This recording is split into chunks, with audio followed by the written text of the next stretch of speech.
сіздердің ұлыңыздар Садыр Нұрғожаевич өз ошол жерде тез эфирде сіздер менен байланышка чыгат. Ошол жерде мынандай мүмкүнчүлүк пайда болуп, суроолоруңуздардын маселелериңизди берип алсаңыздар болот. Ал эми ушундай мүмкүнчүлүк жаратып, ата эсине келип отурган Садыр Нұрғожаевичке ыраазычылык кылган чак коебуз тугандар. Мен да азыр эстеген урматтуу кыргызстандыктар 8 январь Азыр жолуктурат бирөө келатат го. Аз жолуктурат. Телефондор болот. Жолуктурат азыр. Ызылдабай туруңуздар, азыр жолуктурат. Мына келишти. Талаптарыңыздар Аны болсо сөзүн кезеге 5-чакырылыштын жогорку кеңешинин депутаты урматтуу Жылысхан Айтыбаевна келиңиз.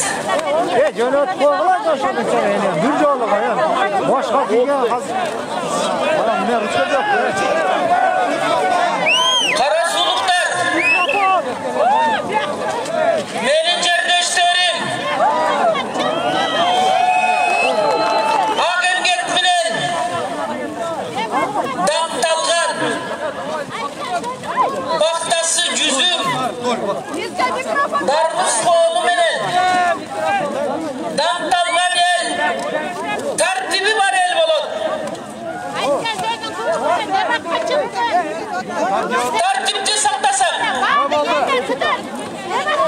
Экинчиден урматтуу элим, жогорку кеңешке шайлоо болуп жүргөндө сентябрдын аягында айттым эле. Эгерде Кудай буйруп Садыр Жапаров эркиндикке чыкса, Бар жок мына жакта да. Садыр Жапаровду алдыңыздарга алып келем деп. Ошол адам аткарылдыбы? Bir aydan ne kogama жазбоо дайын. Аткарылды. Бербейбиз бул жерде айтып.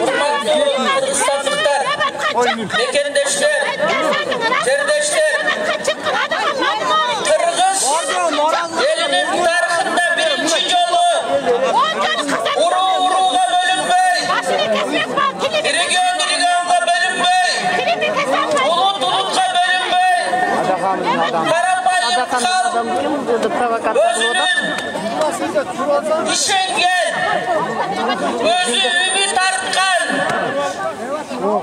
жалгыз талапкер Садыр Жапаровду мына өзүңөр көрсөтүп колдоп турасыздар. Кетип болсо буя. Урматтуу менин жердештерим, азыр мына көрдүңөр кандай жала башталды. Бул башталышы.